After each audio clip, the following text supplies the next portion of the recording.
Listo, Neider, ¿ya puedo empezar a grabar? Todavía no. Sí, ingeniero, ya. Listo, entonces vamos a charlar un rato, no muy largo, ¿cierto? De unas cosas ahí que nos quedaron pendientes. Y ya con eso hemos terminado lo que es la clase del día de hoy. Pues más que clases, bueno, yo siempre trato de decir que más que una clase o que una reunión de... Es como dar a conocer cosas que uno desconoce al final. ¿Sí? Cuénteme quién.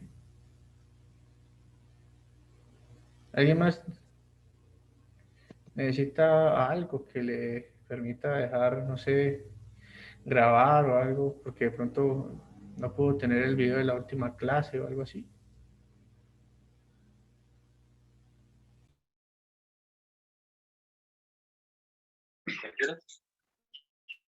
Profe, para pedirle el favor a los compañeros de que nos compartan los que han podido grabar. En mi caso, pues no puedo grabar porque estoy desde el celular, pero sí que a través del grupo nos permitan el link para eso. Si mal no estoy, el que ha estado grabando es Neider. ¿Neider no Sí, les ha podido compartir el link sí, o...? no, Lin, yo les envié la última clase e inmediatamente ahí al grupo de WhatsApp. 3 videos de eso, inmediatamente. Bueno, esto... Vamos a hablar, nosotros no hemos hablado absolutamente nada que tiene del reglamento, o sí, no recuerdo, aclárenme ustedes, porque yo recuerdo que con alguien, con ustedes hablé de los métodos de análisis que pone el reglamento o de cuáles son las disposiciones de la resolución del 2017 o todavía no, por eso no lo No, no, no, hablamos. nada de eso. Solamente llegamos hasta los tipos de materiales y el tipo de estructura que serían pórticos y qué tipos de muros utilizaríamos. Hasta ahí. Bueno, entonces voy a compartirles una pantalla. Ustedes me dicen si yo ya les había mostrado estas láminas a ustedes o no. ¿Sí hemos visto estas láminas o no? No, no, no. Bueno, eso es lo que vamos a hablar el día de hoy. Ya. No, señor.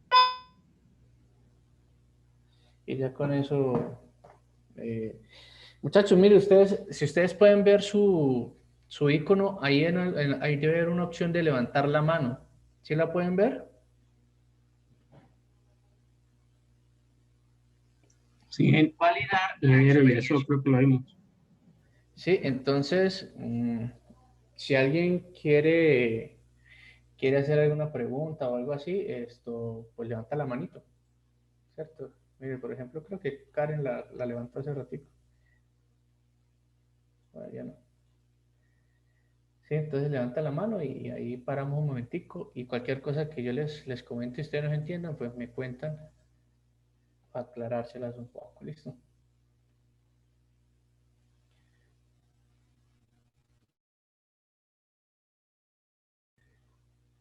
Bien, vamos a proyectar acá.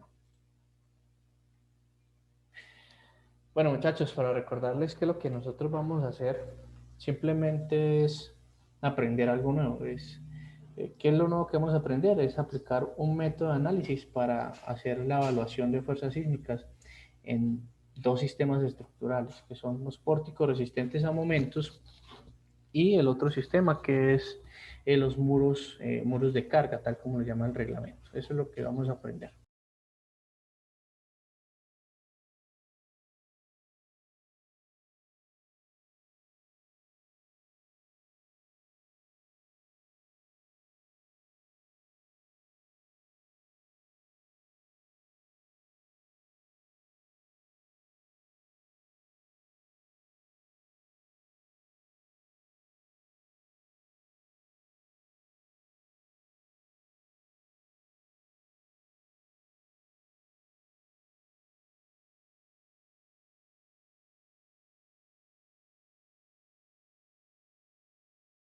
Listo, entonces sigamos por acá. Eh, listo.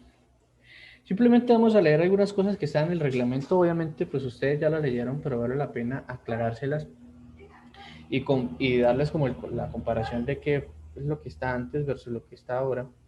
Anteriormente en el reglamento, en la primera versión del 2010, decía muy claramente, porque bueno, ahorita no lo he encontrado, si es que todavía está, que el ingeniero que podía hacer las funciones de diseñador estructural debía ser un ingeniero civil que tuviera 5 años de experiencia, ¿sí? Pero no decía nada más. Pues por ahí creo que decía lo mismo que está acá. Un ingeniero civil facultado para este fin y que esté de acuerdo a lo que dispone la ley 400 del 97. Eso era lo único que más no decía en ese entonces. Sin embargo, venía ¿quién está? Venía la cuestión de 5 años de experiencia en qué, ¿cierto? 5 años de experiencia en qué, o sea, una vez nos reuníamos con algunos amigos y decíamos esto, y decíamos, bueno, pero si nos piden 5 años de experiencia, pero no dicen en qué, pues la experiencia profesional de ustedes empieza desde que les dan la tarjeta profesional, básicamente, ¿cierto? Entonces usted le dan la tarjeta profesional y desde ahí empieza a correr lo que es la experiencia profesional. Sí, que después usted la certifica con lo que le expiden las empresas con lo que usted está, pues ya es otra cosa, pero digamos que siempre dice 5 años de experiencia a partir de la entrega de su licencia profesional. Entonces yo decía, pues es que alguien puede ir, egresar como ingeniero, nunca ejercer como ingeniero durante 5 años y según el reglamento, pues está facultado para ser diseñador, porque no da unas descripciones mínimas del perfil. Es facultado para este fin, de acuerdo a la ley 497. Pues la ley 400 del 97 lo único que decía era cuáles son los deberes de un ingeniero civil. Entonces, pero la ley 400 no hablaba específicamente del perfil profesional, cuál era la experiencia que debería tener ese profesional y la certificación o validación de esa experiencia, que era lo principal. Por acá.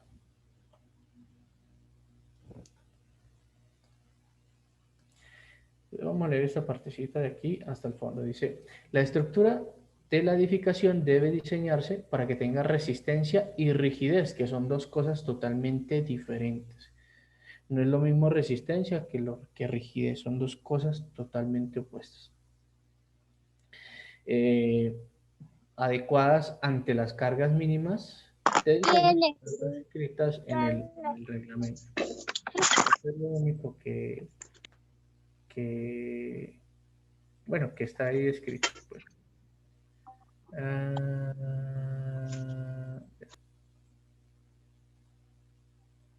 Listo, ya. Entonces,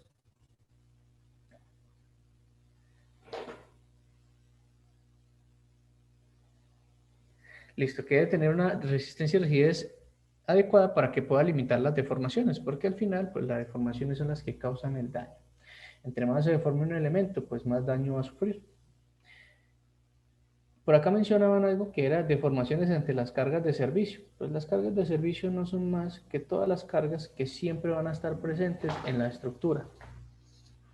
Sí, que siempre van a estar presentes en una estructura. La carga sísmica no hace parte de las cargas de servicio, porque las cargas sísmicas son cargas momentáneas. Es decir, ocurrió en un lapso de tiempo y pasará X cantidad de años para que vuelva y suceda, ¿cierto? Claro que si la estructura está en un lugar como Japón, ¿cierto? Pues dentro de esas cargas de servicio tendrán que estar las cargas sísmicas, ¿cierto? Depende mucho de las condiciones de las que uno esté tratando en el sector. Listo, entonces usted debe proveerle una estructura, resistencia y rigidez, tal que usted pueda limitar esa capacidad de desplazamiento que es la que causa el daño ¿cierto? Y que al final, pues la estructura no se vea, no tenga afectación en el funcionamiento. Es decir, que después de que tiemble, pues ella pueda seguir trabajando, ¿cierto? Que se tiemble y usted pueda volver a su casa tranquilamente. Por acá hablaban otra cosa, que a continuación la tabla se especifican las etapas que deben llevarse a cabo en el reglamento. Bueno, en esa tabla aparecen cuáles son los pasos que uno debería ir haciendo para poder hacer la evaluación del análisis sísmico.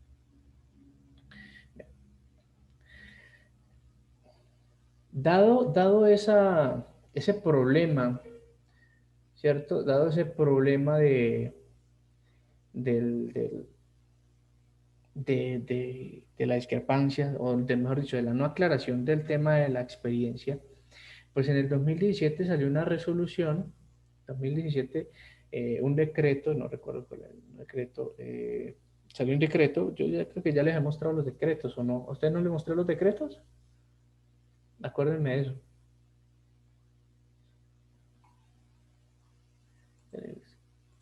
¿Sí les hablé a ustedes de los decretos o no, muchachos? Que desde 2010 se han expedido diferentes o X o Y decretos actualizando lo que es el reglamento. En uno de esos decretos del 2017, incluso después de lo que pasó en Space, eso simplemente fue una acumulación de cuestiones que ya no se podían dejar pasar. Es que después nosotros como el Comnia, como quienes expedimos las tarjetas profesionales, vamos a generar algo que se conoce como acreditación profesional. Y eso ya había entrado, y en 2017 salió la resolución para la NSR 10, pero eso ya se había modificado en el 2016 bajo la ley 1796, que modificaba parcialmente la ley 400 del 97. Entonces, fíjense que en la ley 400 del 97 no hablaban de acreditación profesional porque no describían el perfil profesional para cada una de las funciones. Es decir, si usted quería ser diseñador estructural, diseñador hidráulico, diseñador geotécnico, si usted quería ser revisor o si usted quería ser simplemente supervisor.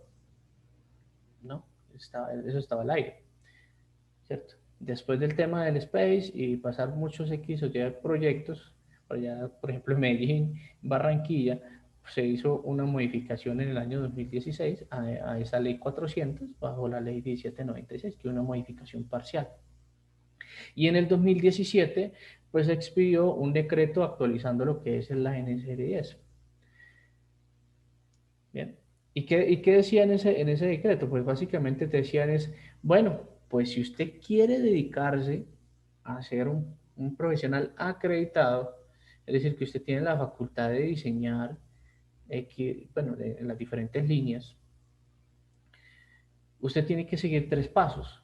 ¿El primer paso cuál es? Validar la experiencia profesional que le permite, una vez constatada, presentar las pruebas y exámenes. Es decir, ahora si usted quiere hacer parte del círculo de consultores, de supervisores técnicos o de revisores, usted tiene que constatar su experiencia profesional. Si usted no constata su experiencia profesional, por aquí ahorita miramos la tablita de esa experiencia, usted no puede presentar un examen. Es decir, esto que hablan de acreditación profesional es que usted tiene que hacer unas pruebas, tiene que hacer un examen. ¿De qué? Pues depende de usted en qué se quiere acreditar.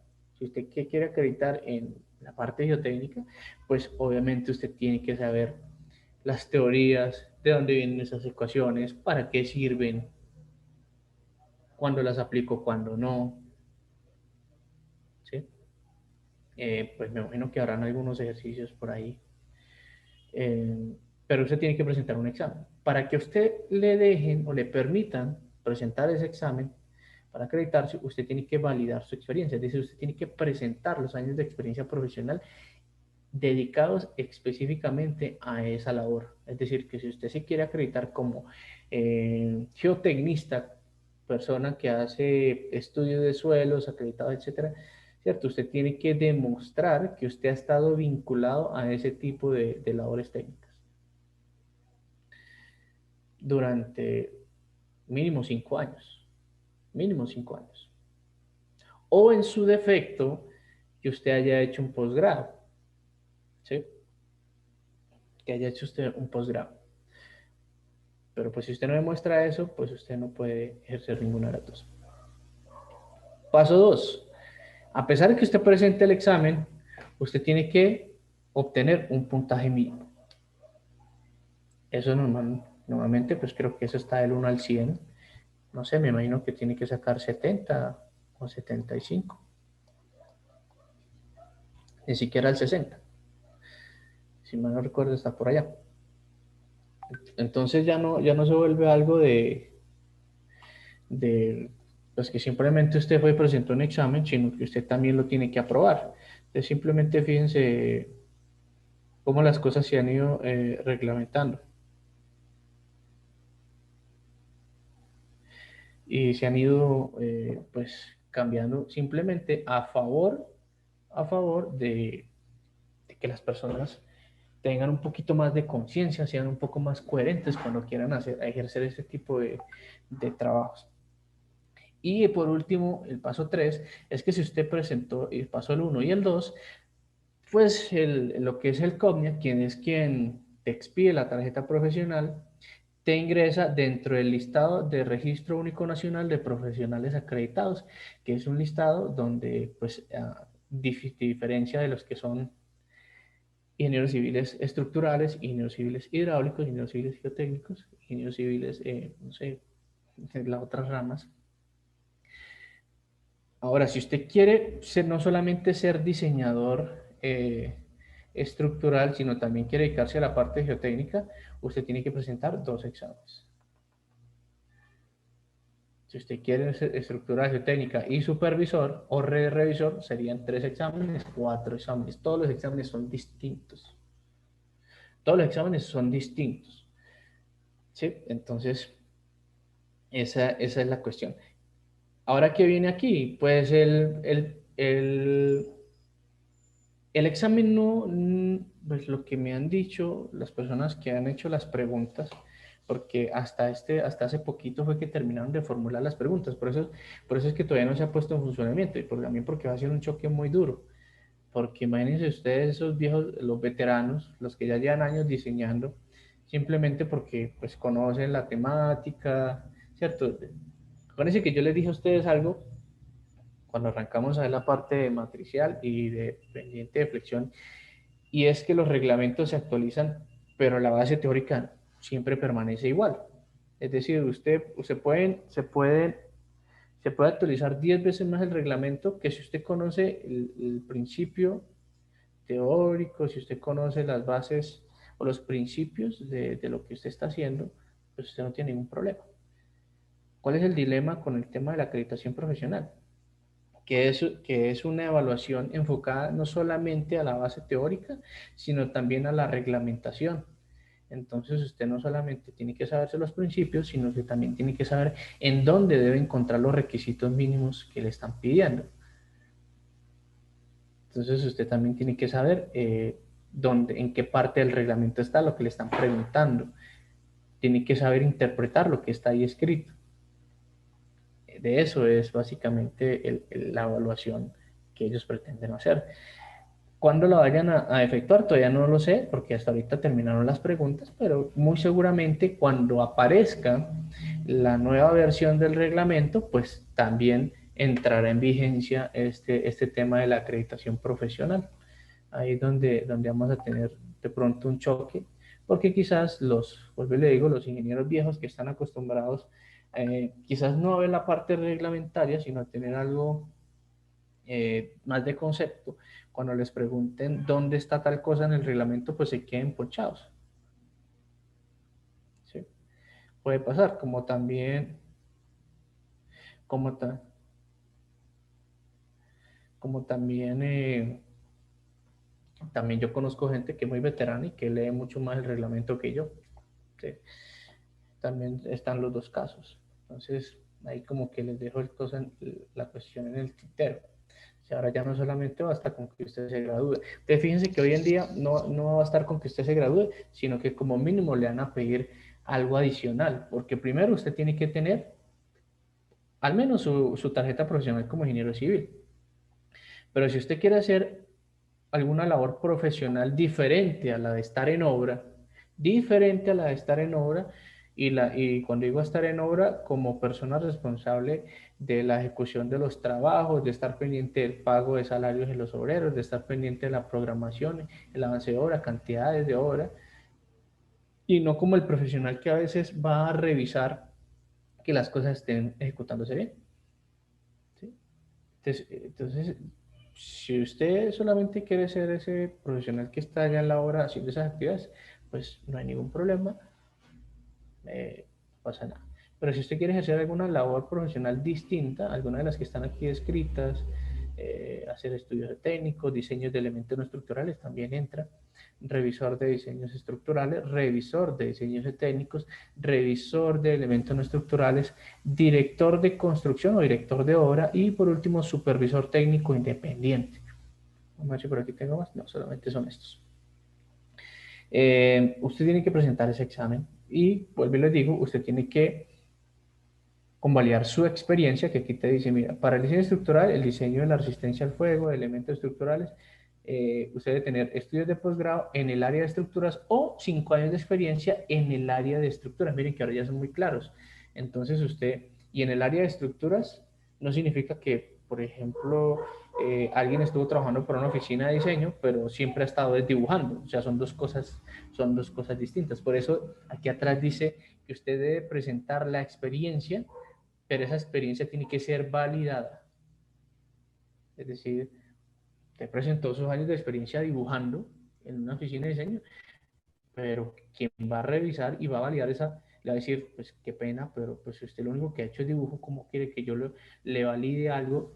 Es cierto, tiene relación con el área de estructuras, pero estamos hablando de diseño y usted lo que ha hecho es dibujo.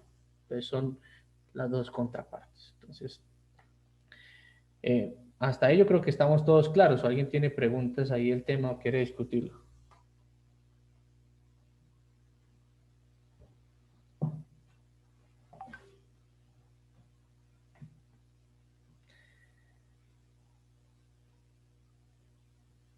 Era una pregunta, digamos, ahí le dicen a usted que mínimo tiene que tener esos 5 años de experiencia para poder lograr hacer esa prueba.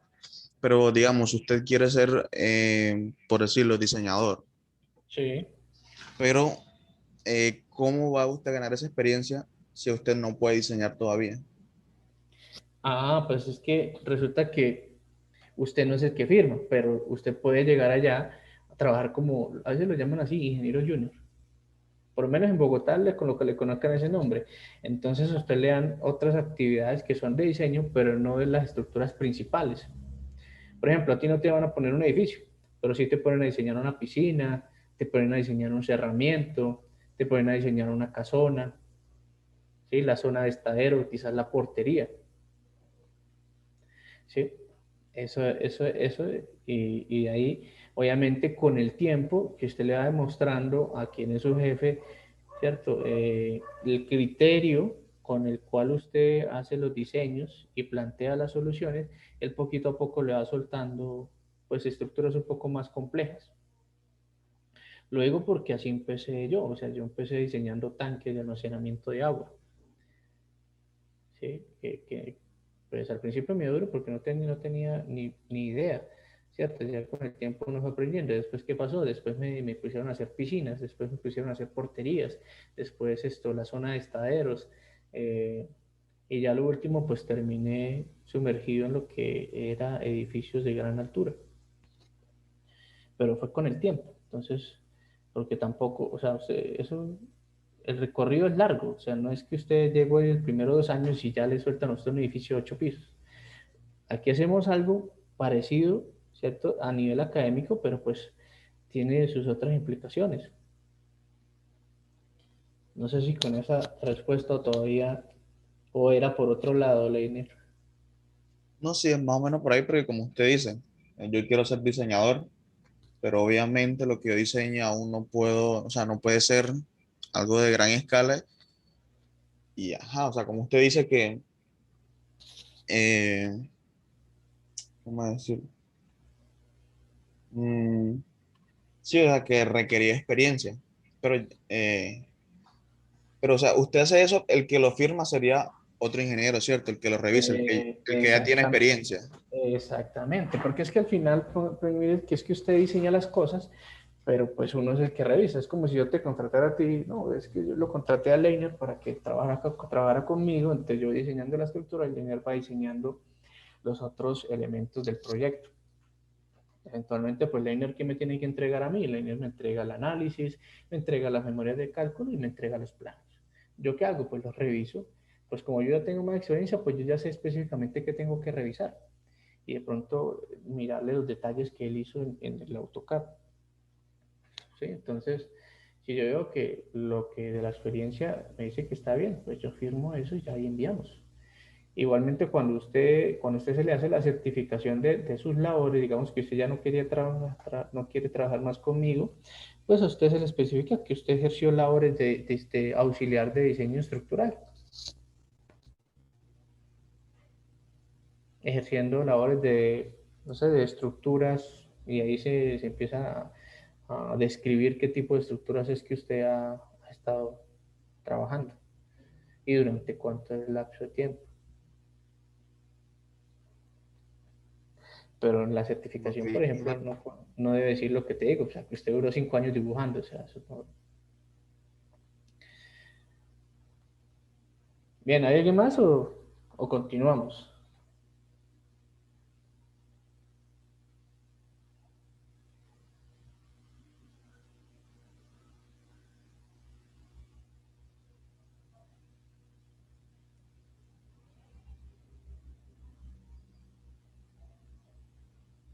Listo. ¿Qué debe tener bueno, qué dice el reglamento que debe tener lo que usted entrega al final?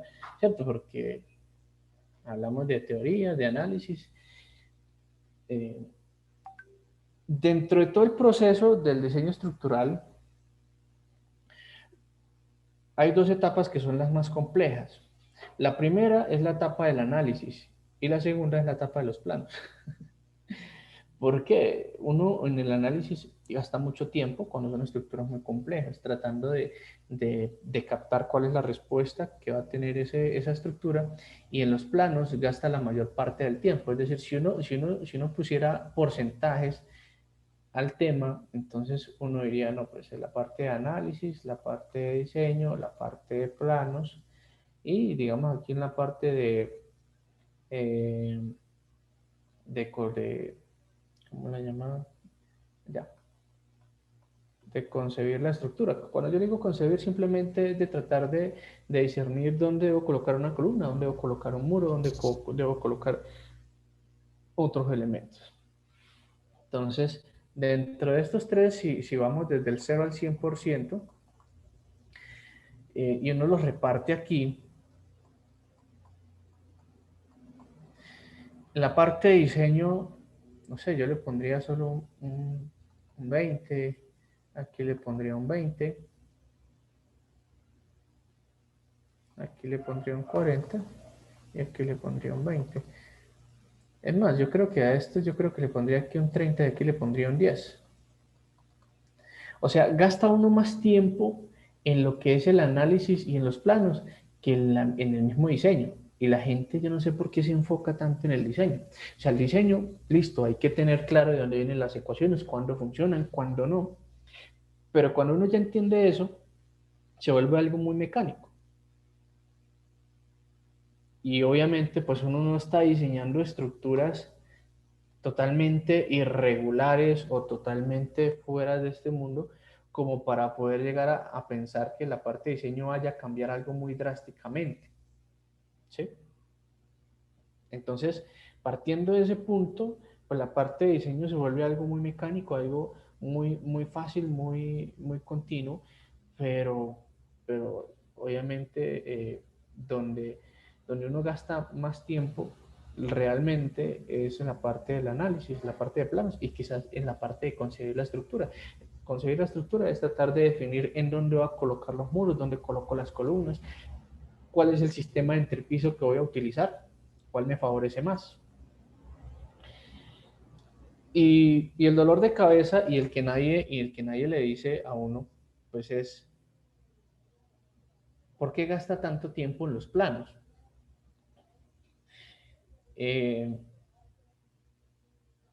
¿Cierto? Entonces, aquí ya me dice, bueno, ¿qué debe contener los planos? Primero, esos planos tienen que ir firmados o rotulados con un sello seco.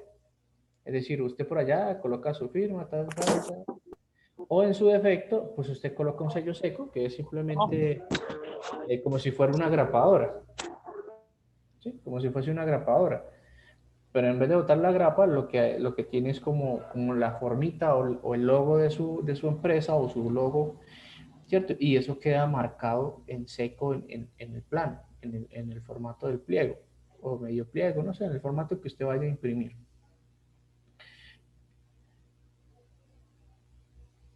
Dice aquí, ¿qué deben contener como mínimo esos planos? Lo primero que debe contener especificaciones de los materiales de construcción que se van a utilizar en la estructura, es decir, usted debe indicar cuál es la resistencia a la compresión del concreto en las columnas, cuál es la resistencia a la compresión de los concretos en las vigas, cuál es la resistencia a la afluencia del acero en las columnas, en las vigas, si va a utilizar mampostería estructural, cuál es la calidad de esas unidades de mampostería, cuál es la resistencia a la fractura que deben tener, cuál es el tipo de mortero que deben utilizar, si vas a hacer estructuras en madera, cuál es la calidad de la madera. La madera se clasifica desde ES1 hasta ES6, que es madera estructural 1.6, pero también hay otro tipo de maderas que es madera no estructural. Y aquí dice, bueno, y toda la información adicional que usted considere relevante para la construcción y supervisión técnica, es decir, usted debe darle los puntos o los pilares claves a quien va a hacer la interventoría o la supervisión para poder evaluar si la estructura están cumpliendo con la calidad de esa estructura. Porque no es lo mismo que usted diseñe una estructura con un concreto de 28 megapascales cuando el que están colocando allá en obra es de 21. O sea, obviamente las respuestas son totalmente distintas, porque si bajas F', si tú reduces F', ¿qué pasa? Pues el módulo de elasticidad se reduce. Si se reduce el módulo de elasticidad, ¿qué pasa? La rigidez es más pequeña. Y si la rigidez es más pequeña, ¿qué pasa? Pues hay más deformaciones. Y como hay más deformaciones, pues hay más daños. ¿Cierto? Entonces, miren que todo está concatenado. Ese es el problema principal. Entonces, con esa parte de especificaciones, yo les recomiendo a ustedes que aparte de que les indiquen en esos planos la calidad de los materiales, pues usted ponga notas. Las notas son algo muy importantes. Siempre en los planos tienen que haber notas, especificando lo que usted considere prudente y lo que usted considere que siempre debe ir. Por ejemplo, si vas a fundir, por ejemplo, si ustedes han visto que ahora las estructuras en las placas de entrepiso no es muy común que hagan ahora losas aligeradas en una o dos direcciones, sino que coloquen una lámina colaborante, que se llama así, pero algunos le llaman steel deck. Steel deck no es el sistema de entrepiso, steel deck es la marca de Acesco. O sea, Acesco tiene una marca que se llama steel deck, pero en realidad el sistema, tal como está descrito en la NSR 10 o en el Instituto Americano de Construcción de San Acero, se llama lámina colaborante, que es esa lámina en acero y que después le vacían el concreto. Por ejemplo, para ese tipo de sistema, en algunos casos, cuando uno hace el diseño de esos elementos, necesita apuntalar, ¿cierto? Resulta que por acá está la viga, ¿sí? Y por acá está la otra viga.